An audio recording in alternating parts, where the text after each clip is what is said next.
십자가 앞으로 더 가까이 나아가는 사순절이 되길 원합니다. 이 세상에 수많은 사람들이 살아가고 있지 않습니까? 그 중에 어떤 사람들이 하나님 앞에 쓰임받고 또 하나님의 영광을 나타내고 하나님 역사의 주역으로 하나님의 일들을 감당할 수 있겠습니까? 미국의 버클리 대학 연구소에서 자기 분야의 최고의 경지에 이른 사람들 그리고 성공한 사람들의 삶의 패턴을 연구하면서 이런 실험을 한 적이 있다고 합니다.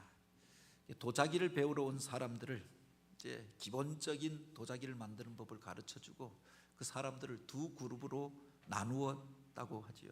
그래서 한쪽 사람들에게는 양적인 과제를 주고 또 한쪽 사람들에게는 질적인 과제를 주었던 겁니다. 한쪽 사람들에게 그 가장 많은 도자기를 만든 사람을 시상하겠다라고 그렇게 과제를 주고 목표를 주고 정한 기한 안에 도자기를 만들게 하였던 겁니다.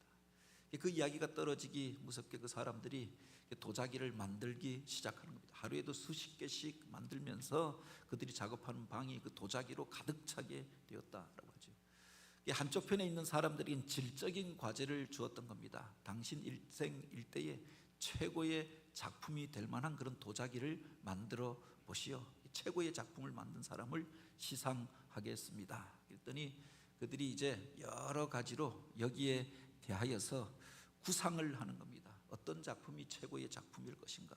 머리로 그려보고 구도를 그려보고 또 구경하러 다니고 이렇게 하는 겁니다. 정한 기한이 지난 이후에 양쪽 그룹의 사람들을 모아놓고 오늘 이 자리에서 당신이 생각하고 또 구상하였던 당신이 배우고 만들고자 하였던 그 도자기를 만들도록 그렇게 그들에게 과제를 주었던 겁니다. 그 사람들이 그 자리에서 이제 도자기를 만들기 시작했는데 어느 쪽에 속한 사람들이 최고의 작품을 만들었느냐? 양쪽 그룹으로 나누어서 똑같이 한쪽은 질적인 과제를 수행했고 한쪽은 양적인 과제를 수행했는데 바로 그 기한이 지난 다음에 보니까 이 양적인 일들을 감당했던 사람들이 이 질적인 목표를 두고 했던 사람들보다 몇십 배 나은 최고의 작품들을 만들어 내더라라고 하는 겁니다. 당장 나아가서 시행착오를 거치면서 바로 작품을 만들면서 만들 때마다 더 좋은 작품들이 나오게 되어지니까 그 기간 동안 그 기량이 실력이 일취월장하여서 최고의 실력가들이 조각가들이 되어졌던 겁니다. 반면에 구상만 하던 사람들, 구도만 그리던 사람들, 마음으로 생각하고 준비만 하던 사람들은 마음속으로는 어떤 그림이 있었는지 모르겠는데 작품을 만들 실력이 없었던 겁니다. 그러니 바로 그 두 그룹 차이에 그 몇 달간의 차이에 엄청난 실력 차이가 나게 되었다.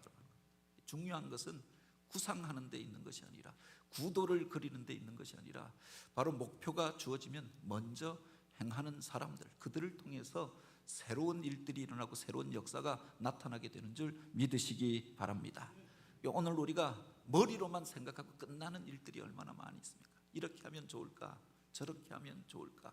구상을 합니다. 사업 구상을 하고 새 일에 대하여 그렇게 이런저런 생각을 합니다. 그냥 상념으로 끝나버리고 망상으로 끝나버린 일들이 얼마나 많이 있느냐. 하나님께서 우리에게 목표를 주시고 과제를 주었을 때 그 일들을 시도하고 시작하는 그 사람들이 바로 최고의 경지에 이르게 되고 최고의 작품을 만들게 되는 줄 믿으시기 바랍니다. 사사기 말씀을 이제 오늘 우리가 함께 읽게 되어지는데요. 우리가 성경 통독을 시작하고 새벽마다 읽으면서 벌써 사사기도 중반이 지나왔습니다. 이 사사기의 첫 구절은 여호수아가 죽은 후에라고 하는 말씀으로 시작되어집니다. 한 시대를 이끌었던 사람, 위대한 지도자요, 가나안 정복 전쟁을 주도하였던 여호수아가 죽은 후에 새로운 시대가 열려지게 되어졌음을 선언하고 있는 겁니다. 이스라엘 백성들에게 있어서 이 여호수아의 죽음은 그야말로 답답하고 불안하고 또 미래에 대하여 걱정할 수밖에 없는 소식이었을 것입니다.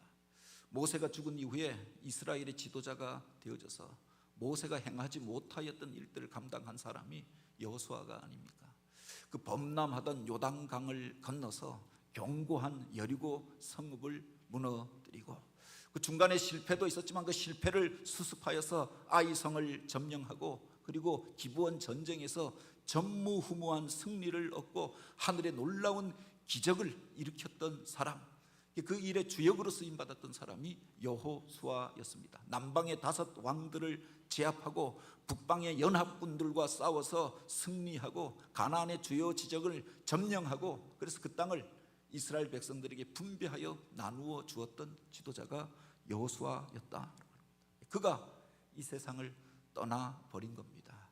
그를 의지하고 그를 따라서 가나안 땅에 들어오고 그의 말을 따라서 행할 때 승리를 얻게 되어졌는데, 그 사람이 이 세상을 떠나가 버린 겁니다.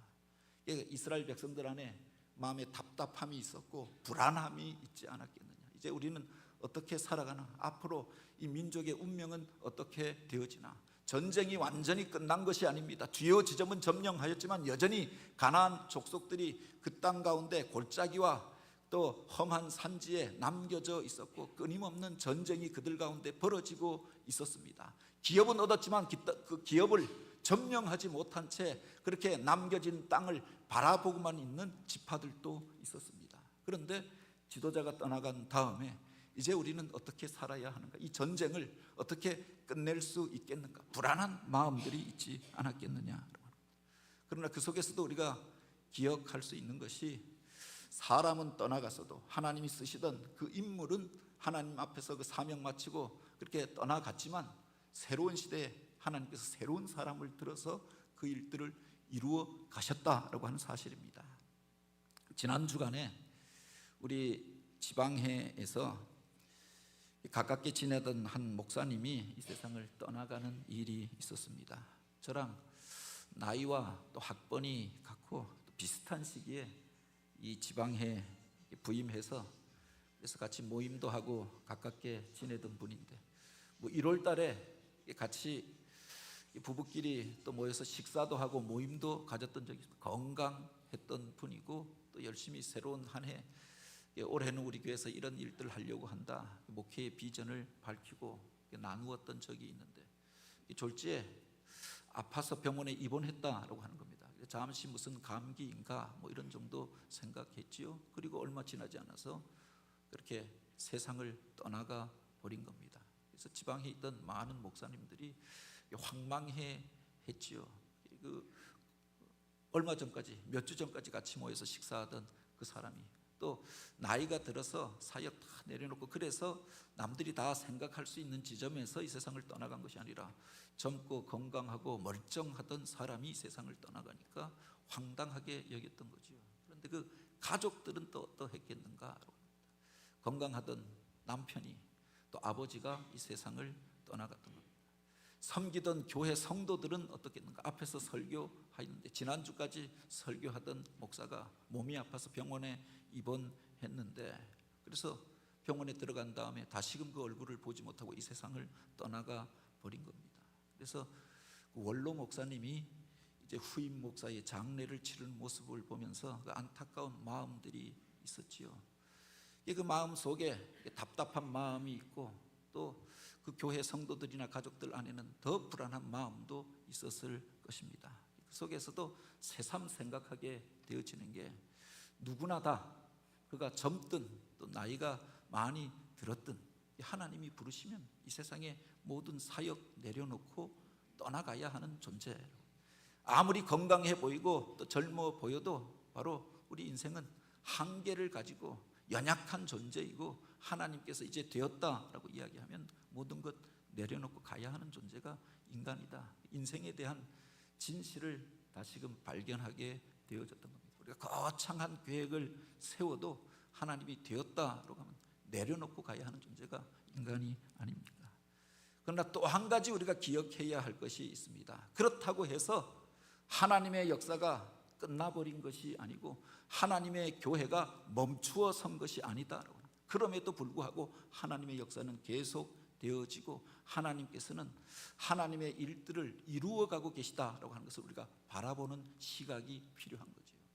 사랑하는 이가 떠나가고 믿고 의지하던 이가 낙심하여 쓰러졌다라고 해서 오늘 우리가 쓰러져서 언제까지나 주저앉아 있을 것이 아니라 바로 그럼에도 불구하고 하나님께서는 당신의 일들을 이루어 가시는 줄 믿으시기 바랍니다.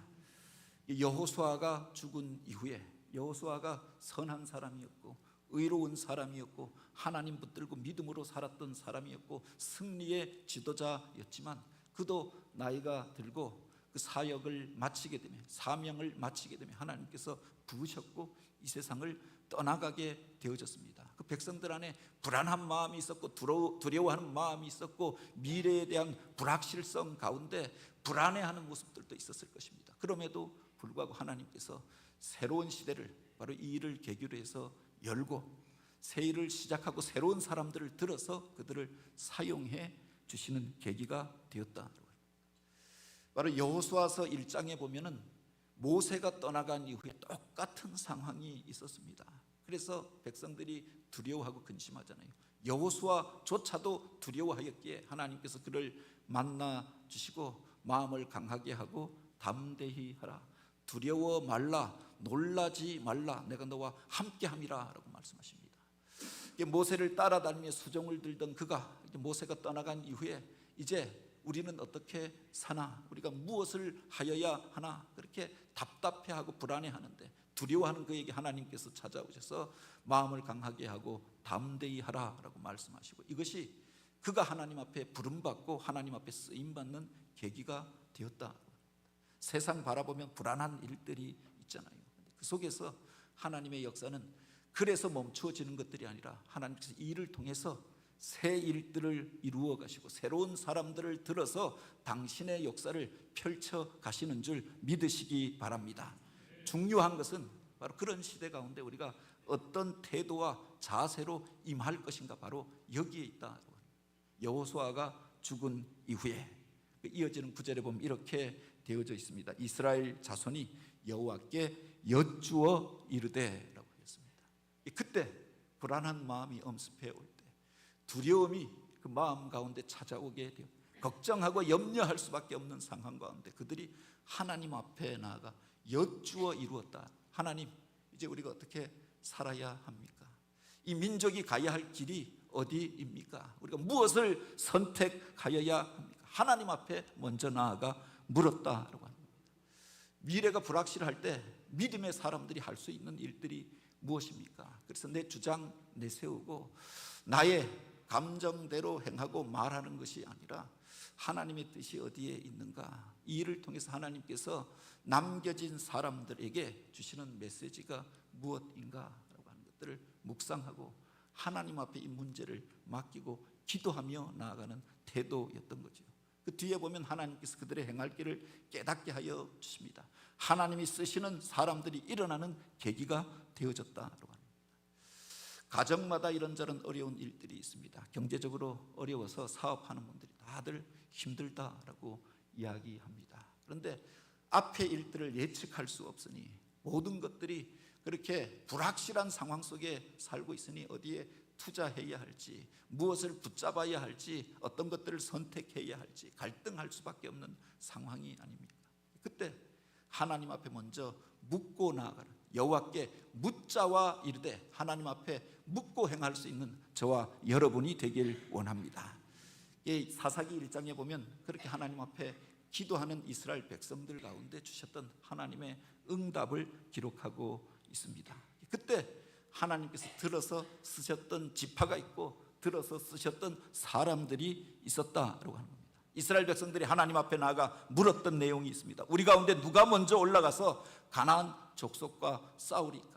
여전한 싸움이 남겨져 있고 갈등이 있고 그 속에서 믿음의 공동체를 지키고 그 속에서 하나님이 원하시는 일들을 이루기 위하여서는 누군가가 나아가서 바로 이와 같이 하나님의 일들 감당하고 선봉에 서서 나아가야 하는데 누가 그 앞장에 서야 합니까? 누가 하나님의 깃발을 잡고 나아가야 합니까? 하나님 앞에 물었더니 하나님이 주셨던 말씀이 있지요. 여호와께서 이르시되 유다가 올라갈지니라. 그리고 그 다음에 이런 약속의 말씀을 주십니다. 보라, 내가 이 땅을 그의 손에 넘겨주었노라. 그들 가운데서 12지파가 있는데 유다 지파가 앞장서 나아가라. 너희를 통하여서 내가 이 일을 이루게 하리라 약속하여 주셨던 겁니다. 이 땅을 너희 손에 붙여주리라 약속하여 주셨던 거지요. 이게 바로 이스라엘의 12지파 가운데 유다 지파가 그 선봉에서 쓰임받는 복을, 그리고 민족의 정통성을 계승하고 이어가게 된 계기가 되었던 사건이 바로 여기에 등장하고 있는 겁니다. 여러 지파가 있는데 어떻게 유다 지파가 쓰임받게 되어졌는가? 야곱의 아들들 가운데 유다는 4번째 아들이었습니다. 그런데 어떻게 그가 이스라엘의 정통성을 갖고 장자의 복을 누리게 되어졌는가라고 합니다. 유다 개인이 그렇게 그 형제들 가운데서 온유하게 행하고 문제가 있을 때 그 문제를 해결하고 화해케 하는 일들에 앞장섰던 것도 있었습니다. 뿐만 아니라 이 유다 지파가 이스라엘 백성들이 광야길을 행할 때 가장 앞장서서 바로 그 광야의 행진을 주도했던 것들을 보게 됩니다. 바로 민수기 2장에 보면은 출애굽한 이스라엘 백성들이 광야길을 지날 때 그 맨 앞장에 서서 바로 그렇게 이스라엘 백성들의 선봉에 서서 그 행진을 주도했던 사람들이 유다 지파였던 것들을 보게 되어집니다. 요단강을 건너서 여리고성을 향하여 나아갈 때, 그리고 가나안 정복 전쟁 가운데서도 앞장서서 나아갔던 이들이 유다 지파였다라고 하는 겁니다. 여호수아 14장에 보면은 이스라엘 백성들이 가나안 땅을 정복하고 그 전쟁을 치를 때 누구도 올라가기를 꺼려하던 땅이 있었습니다. 바로 헤브론 그 산지를 보고 이전에 정탐꾼들이 보고 그 견고한 성읍과 그곳에 살고 있는 사람들은 거인이라 우리가 그들과 싸우면 다 죽게 될 것이라 그들 앞에서 우리는 메뚜기와 같았다라고 하였던 그 험한 산지를 향하여서 누가 올라갈 것인가 라고 이야기할 때 바로 유다 지파의 갈렙이 이야기하잖아요. 그날에 여호와께서 말씀하신 이 산지를 내게 주소서. 그 성읍이 크고 견고할지라도 여호와께서 나와 함께 하시면 내가 여호와께서 말씀하신 대로 그들을 쫓아내리다. 누구도 꺼려하던 그 일들, 모두가 두려워하던 그 일들, 그 앞장서서 나아갔던 지파가 유다 지파였다라고 하는 겁니다. 이런 일들이 계기가 되어져서 나중에 보면은 여호수아가 죽은 이후에 유다 지파가 이스라엘의 역사를 주도하는 자리에 서게 되었다라고 합니다. 남겨진 과제가 있습니다. 저들을 물리치고 누가 새로운 시대의 역사를 선도하여 갈 것인가 라고 이야기할 때 하나님께서 지금까지 앞장서서 헌신하고 수고하였던 유다 지파가 이 일을 맡으라 라고 이야기하였던 거죠. 그리고 이어지는 역사에 보면 바로 그 유다 지파 가운데서 갈렙의 사위였고 또 개인적으로 갈렙의 조카였던 온니엘이라고 하는 사람이 남겨진 땅을 향하여 나아가서 그 땅을 정복하며 이스라엘의 첫 번째 사사가 되어졌던 일들을 기록하고 있는 겁니다. 앞장서 나아가는 이들에게 이런 복과 이런 은혜가 있는 줄 믿으시기 바랍니다. 주의 일들을 행할 때 많은 사람들이 사실은 이런저런 생각들을 하는 것 아닙니까? 누군가가 앞장서 가면 내가 뒤에 따라가겠다, 돕는 일들은 내가 하겠다라고 이야기합니다. 그런데 앞장서 나아간다라고 하는 여러 가지 위험 요소가 있잖아요. 다른 사람들로부터 공격을 받기도 합니다. 대적들이 그를 쓰러뜨리고 나면은 자기들이 이길 것이다 라고 생각하니 앞장서 오는 사람들에게 그 화살이 집중되어지는 것 아닙니까? 뒤에 사람들이 다 따라가고 그에게 힘을 모아주는 것도 아닙니다. 그래서 앞에 서가는 것들에 대한 부담이 있는 것 아닙니까? 그런데 기억하시기 바랍니다. 앞장서 가는 그 사람에게, 선봉에 서 있는 그 사람에게 영광이 있고 또 존귀함과 복이 주어지게 되어지는 줄 믿으시기 바랍니다.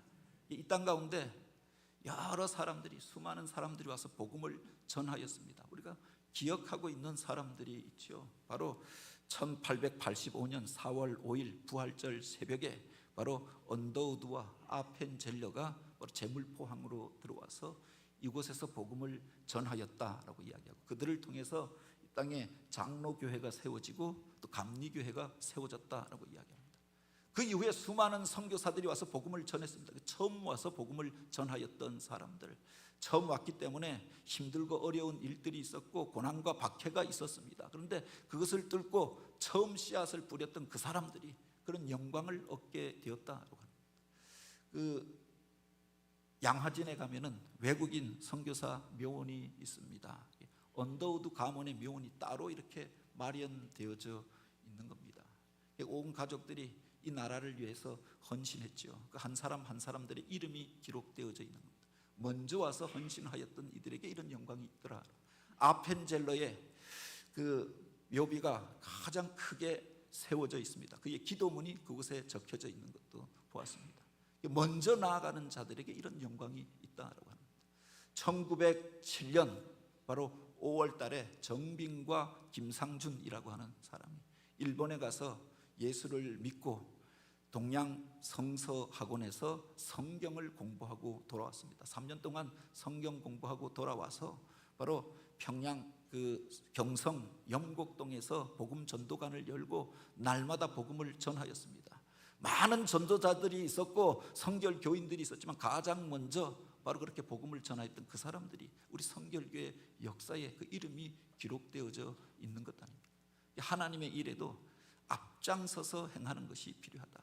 하나님의 뜻이 분명하다라고, 하나님께서 오늘 우리에게 맡겨주신 일이다라고 하면 주저하는 자가 아니라 앞장서서 나아가 주님의 일들을 행함으로 이런 영광을 얻고 이런 복을 누리고 그 복을 전승하는 자로 쓰임받는 저와 여러분이 되길 원합니다. 그 유다 지파가 하나님의 일들을 행하였는데 그 뒤에 보면은 단지 자기들만 나아가서 행하였던 것이 아닌 것을 또한 보게 되지요. 3절에 보면 유다가 그 형제 시므온에게 이르되 내가 제비보다 얻은 땅에 나와 함께 올라가서 가나안 족속과 싸우자. 그리하면 나도 너희의 제비 뽑은 땅에 함께 가리라. 이에 시므온이 그와 함께 가니라 라고 했습니다. 이 위험한 싸움을 싸우는데 우리들 힘만으로 싸우겠다, 나의 힘과 용기만으로 행하겠다, 그렇게 한 것이 아니라 동력자를 구했다라고 합니다. 함께하여 나아갈 자들을 구하고 함께하여서 올라가서 이 위험한 싸움을 이기고 그래서 결정적인 승리를 얻게 된 사건을 기록하고 있는 겁니다. 여기에 보면 계속 반복되어지는 말이 있습니다. 함께라고 하는 말이에요. 나와 함께, 내가 나와 함께 하자, 함께 가리라, 이렇게 약속하고 있는 거죠. 함께 할 때 하나님의 놀라운 일들을 이루게 되었다라고 합니다. 승리하는 원리 중에 하나가 바로 또 여기에 있는 거죠. 우리가 앞장서 나아가는 것, 이게 영광을 얻는 방법이 되어집니다. 그런데 또한 그 영광을 얻고 누리기 위하여서는 혼자가 아니라 연합하여서 주님의 일들을 행하여야 한다라고 합니다. 뒤에 보면 그들 앞에 그가 싸워야 할 대적에 대하여 이야기하고 있잖아요. 아도니 베색이라고 하는 사람에 대한 이야기가 나오는데 옛적에 70명의 왕을 꺾어서 종으로 삼고 70나라를 정복하였던 예루살렘의 강력한 군주였음을 이야기하죠. 그들과 싸우러 가는데 자기들 힘만으로는 부족하였던 겁니다. 그래서 시므온 족속에게 우리가 함께 가자, 바로 너희가 우리를 도우면 우리도 너희가 싸울 때 너희와 함께 하리라 약속하였던 거죠. 함께하여 나아갈 때 하나님의 능력이 나타나고 그 거대한 대적을, 강력한 대적을 꺾고 이기게 되어졌다고 합니다. 기독교의 힘, 기독교의 영성이 바로 여기에 있는 것 아닙니까? 혼자의 영성이 아니라 하나님 앞에 나아가서 우리의 죄를 고백하고 회개할 때에는 단독자로 우리 자신을 세우는 게 필요합니다. 그리고 하나님께서 우리에게 사명을 맡겨주실 때에는 단지 나 혼자 나아가는 것이 아니라 함께하여 일할 때 그곳에서 하늘의 능력이 나타나고 성령의 임재하심과 또 그 권세들을 오늘 우리가 행사할 수 있게 되어졌던 거지요. 베드로가 혼자 있을 때에는 바로 어린 요정 앞에서도 주를 모른다고 부인하던 비겁한 사람이었습니다. 겁 많은 사람이었습니다. 그런데 그가 이제 오순절 마가의 다락방에 성도들과 함께하여 모여서 기도할 때 성령의 임재하심을 경험하게 되잖아요. 그들이 120명이 함께 모여 기도할 때 성령의 기름 부으심과 부흥을 경험하게 되어집니다. 그 뒤에 보면은 이제 베드로가 혼자 다니지 않습니다. 연합하여서 형제들과 같이 다니잖아요. 대적하고 핍박하는 자들 앞에서 예수로 인하여 매맞는 것을 오히려 기쁘게 여겼다라고 하였습니다. 우리가 하나님의 말을 들으랴 사람의 말을 들으랴, 하나님의 말씀을 선포할 때 놀라운 부흥의 사건들이 예루살렘에서 일어나게 되어졌음을 기록하고 있지 않습니까? 연합하여 일하는 것, 바로 여기에 하늘의 능력이 나타나는 비결이 있었다라고 합니다. 너희 두세 사람이 나의 이름으로 모인 곳에 나도 함께 하리라 라고 하였습니다. 이 계절에 우리들 안에 힘들고 어려운 일들이 있습니까? 은밀한 중에 거하시는 하나님 앞에 내 사정과 내 형편을 아뢰고 기도하는 이 일도 소중합니다. 또 연합하여서 함께 모여서 내 힘으로 감당할 수 없는 그 일들을 내어놓고 함께하여 기도하면서 그 속에서 하나님의 만지심과 도우심을 경험할 수 있는 저와 여러분이 되기를 원합니다. 하나님이 우리에게 맡기신 사명이 있습니다. 영혼 구원의 사명이 있고 또 이 땅과 이 민족을 향하여서 중보의 사명이 오늘 우리들 가운데 있지 않습니까? 혼자 기도하는 것도 소중하지요. 연합하여서 함께하여 기도할 때 그 속에서 임재하시는 하늘의 능력을 경험하게 될 줄 믿으시기 바랍니다. 오늘 우리는 불안한 시대에 살아가고 있습니다. 이 나라가 어디로 갈지 조금 삐끗하면은 그야말로 제3세계로 전락할 수도 있는, 이전에 어두웠던 그 모든 성취들이 다 무너질 수도 있는 위험한 시대 가운데 살아가고 있습니다. 이 나라가 어디로 흘러갈지 모르는 불안한 상황 속에 있잖아요. 그렇기에 오늘 우리가 이 나라와 이 민족을 위하여 기도해야 할 때가 아닙니까? 점점 세상은 세속화되어져 가고 믿는 자의 무리가 줄어들고 교회마다 이런저런 위기의 사건들이 있습니다. 그 이면에 영적인 싸움이 있다라고 하는 것을 우리가 깨달아서 깨어서 기도하는 교회가 되길 원합니다. 서로를 위하여 기도하고 우리 가정의 문제들을 내어놓고 기도할 뿐만 아니라 이 나라와 이 민족을 놓고 하나님 앞에 여쭈어 이르되 기도하며 나아가는 성도들이 되기를 원합니다. 그리고 하나님께서 우리에게 확신 주셨을 때 바로 하나님께서 맡겨주신 사명이 분명하다라고 하면 오늘 우리가 주저앉는 자가 아니라 구경꾼처럼 머물러서 비평하는 사람이 아니라 바로 주님의 일들 가운데 앞장서서 헌신하는 자로 유다 지파와 같이 쓰임받게 되길 원합니다. 하나님의 복이 유다 지파를 통하여서 이어지게 되어집니다. 이 지파 가운데 바로 하나님이 쓰시는 사람들이 일어나게 되어집니다. 다윗과 솔로몬이 일어나고 여호사밧과 요시야, 히스기야가 일어나고 다니엘과 또 에스겔과 하나님이 쓰시던 이사야 같은 인물들이 일어나게 되어지고 그 계보를 통해서 우리를 구원하신 메시아가 오게 되어지지 않았습니까? 지금 우리가 이스라엘을 기억할 때 그들을 가리켜 유대인이라고 이야기합니다. 그런데 그 유대인이라고 하는 말은 유다 지파 사람이라고 하는 말이 아닙니까? 12지파가 있는데 이 유다 지파가 이스라엘을 대표하는 이름이 되어지고 하나님의 구원사를 주도하고 그 계보를 잇는 그렇게 민족이 되어졌다고 하는 겁니다. 어떤 사람들을 통해서 하나님의 구원의 역사가 이루어질 것인가? 하나님 앞에 묻고 나아가는 그 사람들, 하나님의 일에 앞장서서 나아가서 희생을 각오하고 헌신하며 바로 선봉에 섰던 그 사람들, 그들을 하나님께서 쓰시는 줄 믿으시기 바랍니다. 한 영혼의 구원을 위하여, 믿음의 공동체의 회복과 부흥을 위하여, 이 나라와 이 민족을 위하여 기도하는 자리 가운데서 오늘 우리가 나아갈 뿐만 아니라 연합하여서 주님의 일들을 행함으로 하나님의 뜻을 이루어가는 교회, 주의 성도들, 그 앞에 쓰임받는 저와 여러분이 되어지길 주님의 이름으로 축복합니다.